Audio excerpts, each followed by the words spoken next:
Piers Morgan, the outspoken British media personality, has never been one to shy away from controversy, and his recent comments about the cancellation of Stephen Colbert's The Late Show are no exception. On July 27, Morgan took to social media to express his strong opinions about Colbert and other late-night hosts, accusing them of becoming hyper-partisan activist hacks for the Democratic Party. His remarks, which sparked significant online debate, were prompted by the announcement that CBS would end The Late Show in 2025, a decision that has sent shockwaves through the entertainment industry. Morgan's critique reflects broader concerns about the state of late-night television and its role in an increasingly polarized media landscape. Morgan's comments were sparked by a New York Post cover story highlighting the political leanings of Colbert's guests, which he described as damning. In his post, Morgan argued that America's biggest late-night hosts have lost their comedic edge, instead aligning themselves too closely with Democratic Party agendas. He pointed to the declining popularity of the Democratic Party and suggested that this partisan shift has contributed to Colbert's show being canned. Morgan went further, predicting that other late-night hosts could face similar fates if they continue to alienate audiences by favoring one political side over another. The cancellation of The Late Show comes at a time when late-night television is facing significant challenges. Once a staple of American entertainment, late-night shows have struggled to maintain relevance in the age of streaming and social media.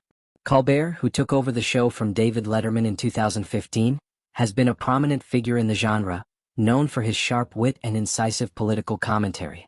However, his outspoken criticism of certain political figures and his perceived alignment with liberal causes have drawn criticism from some quarters, including Morgan, who argue that late-night hosts should strive for neutrality to appeal to a broader audience. Morgan also took aim at other late-night hosts, including John Oliver, whom he accused of engaging in partisan political activism rather than comedy. Citing a segment on 60 Minutes where Oliver openly encouraged viewers to vote for Kamala Harris over Donald Trump in a recent election, Morgan argued that such overt political advocacy undermines the comedic purpose of late-night shows. He echoed sentiments expressed by Jay Leno, a former late-night host, who recently questioned why hosts would risk alienating half their audience by aligning too closely with one political side. For Morgan, the shift toward activism represents a betrayal of the genre's roots in universal entertainment. The decision to cancel The Late Show was described by CBS executives as a purely financial decision, driven by the challenging economic landscape for late-night television. The executives emphasized that the cancellation was not related to the show's performance, content, or any external controversies, such as a recent $16 million settlement between Paramount, CBS's parent company, and the U.S. government. However, Morgan's comments suggest that audience dissatisfaction with the show's political tone may have played a role in its declining viewership, even if not explicitly cited by the network. The broader context of Morgan's critique is the evolving nature of late-night television. Once a platform for lighthearted comedy and celebrity interviews, the genre has increasingly embraced political commentary, particularly in the wake of polarizing political events.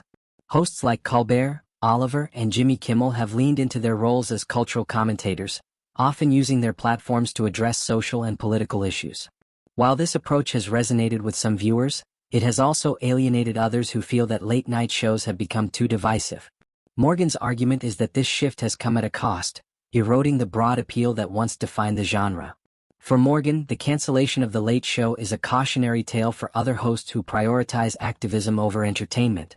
He believes that late-night television should return to its roots as a space for humor that transcends political divides, uniting audiences rather than polarizing them.